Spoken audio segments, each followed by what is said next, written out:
Cyrina, otcovi už nepomôžeme. Teraz musíme myslieť na teba. Ale na mne už vôbec nezáleží. Ale musí. Unikla si lordovi Lutemovi, ale lord Vulcan je ešte horší. Nikto už nemôže byť horší ako ten zloduch. Aj Vulcan má v sebe čosi zlé. Nikdy nedá najavo žiadne city. Nič ho nenadchne.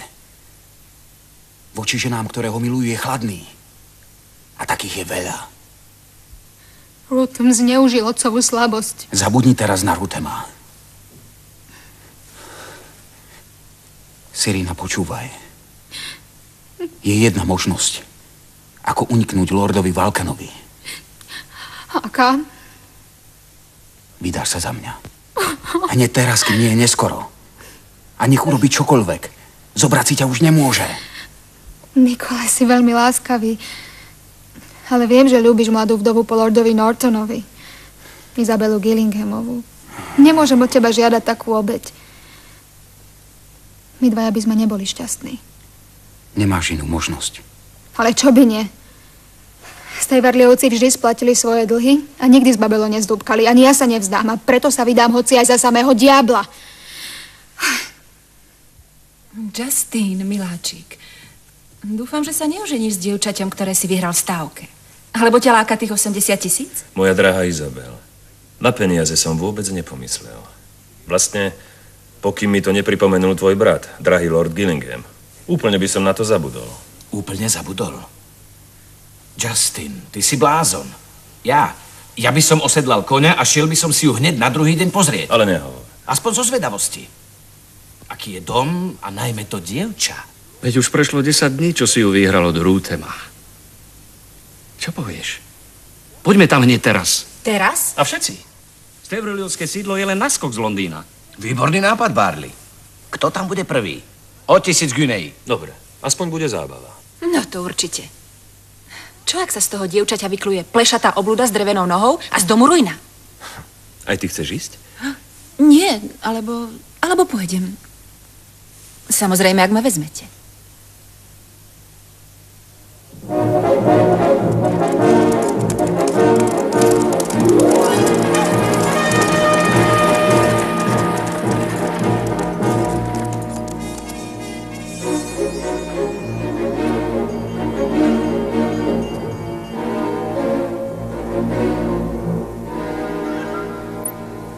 Tejto teda trvá, nemyslíte? Asi má ťažkosti s tou drevenou nohou.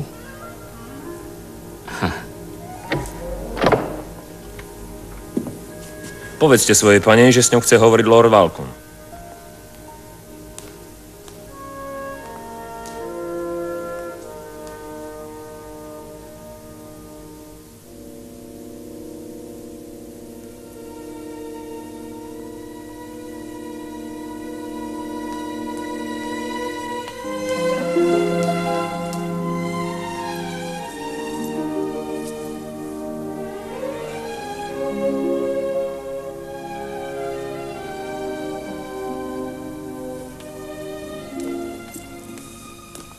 My lord Vulcan? Som vám k službám, slečna Stejvarliová. Smiem vám predstaviť lady Izabel Gillinghamovú, jej brata lorda Petera Gillinghama a lorda Johna Barleyho. Iste ste hladní, nechám pre vás niečo Nerobte pripraviť. si starosti, slečna, nezdržíme sa dlho. Aspoň pohár vína. Judora, zaveď hostie do salónu. A ty, Meadows, prines nám víno.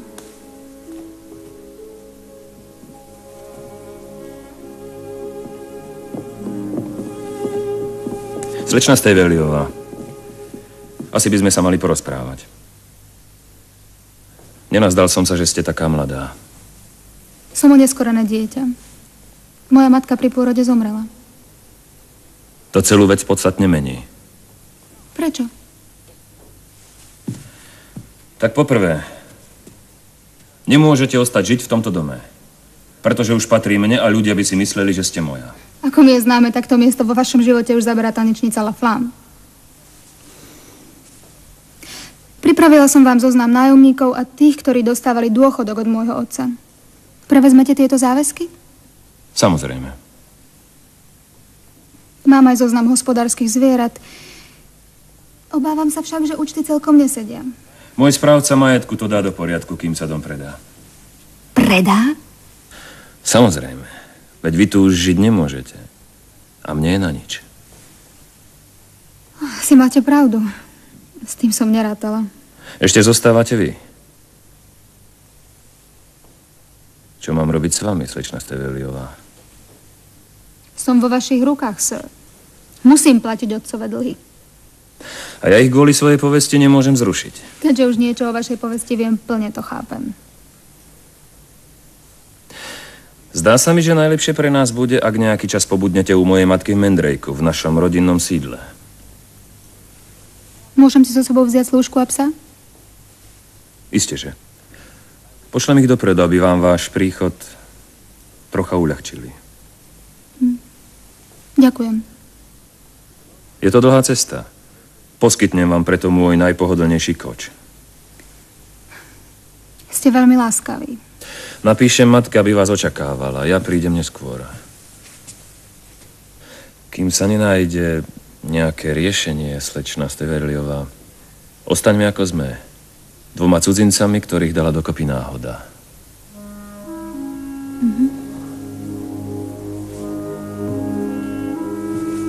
A skúste sa nebáť mojej matky. Prečo?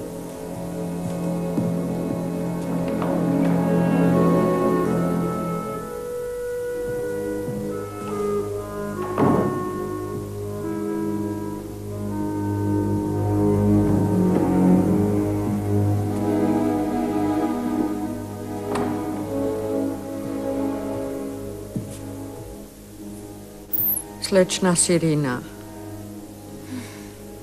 Nevyznám sa v mužoch.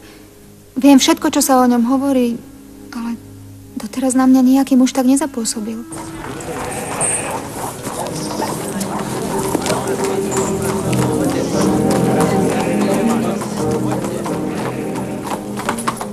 Ostaňme ako sme.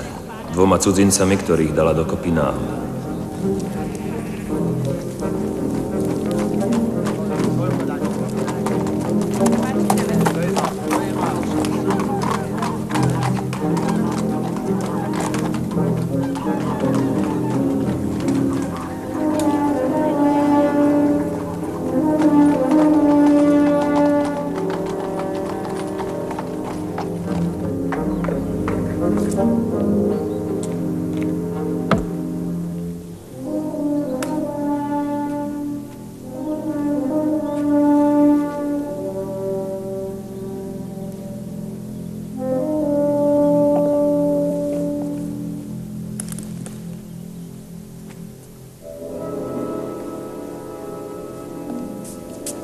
Oznámim váš príchod.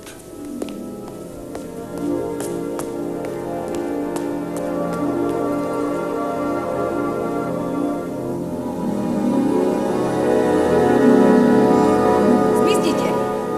Prineste to sem. Nie, povedala som sem. Prečo mám do čerta okolo seba samých hlupákov? Hej, slúžka, ty nevieš, aké máš povinnosti? Vyšľahám ťa korbáčom, keď nebudeš robiť to, čo ti prikazujem.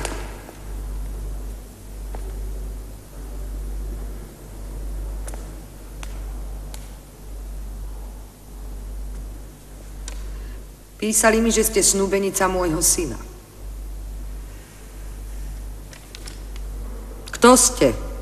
A ako ste sa s ním zoznámili? Váš syn vám to všetko dôkladne vysvetlí, madam. Som v celej záležitosti úplne nevinne. Ukážte slečne Steverliovej jej izbu.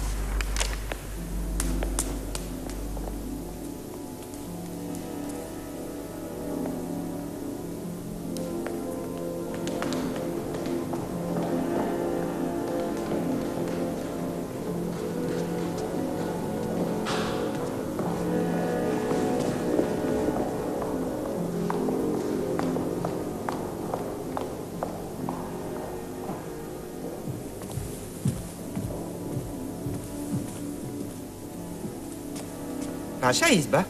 Ďakujem. Ak by ste ma potrebovali, stačí zavolať. Judora. Slečna Sirína. Warrior.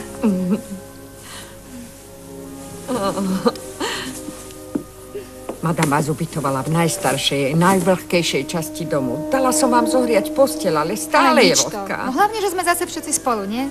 Slečna Sirína, tento dom sa mi vôbec nepáči. Judora.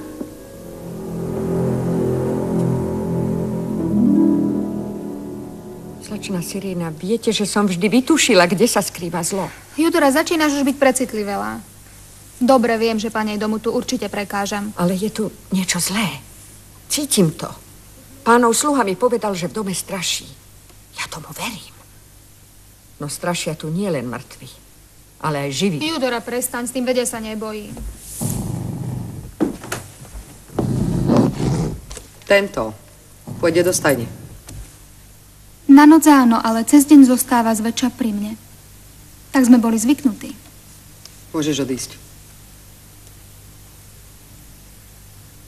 To zviera zober so sebou.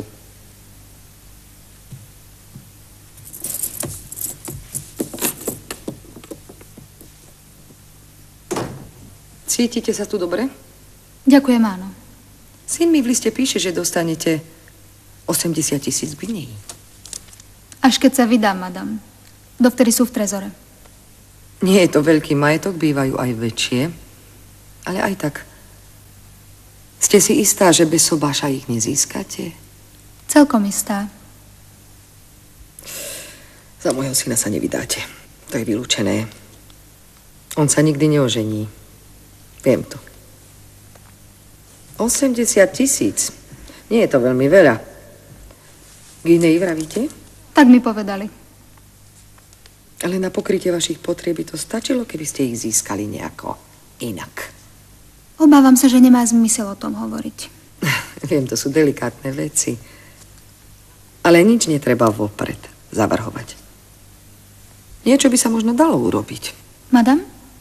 Nebudem vás držiavať, určite ste unavená a musíte si oddychnúť. Pošlem vám sem jedlo. Ďakujem. Zajtra môžete s nami večerať. Pozvala som na večer hostí. Mnohí prídu ako obyčajne skôr pre rozptýlenie. Rozptýlenie? Presne tak, dievčatko.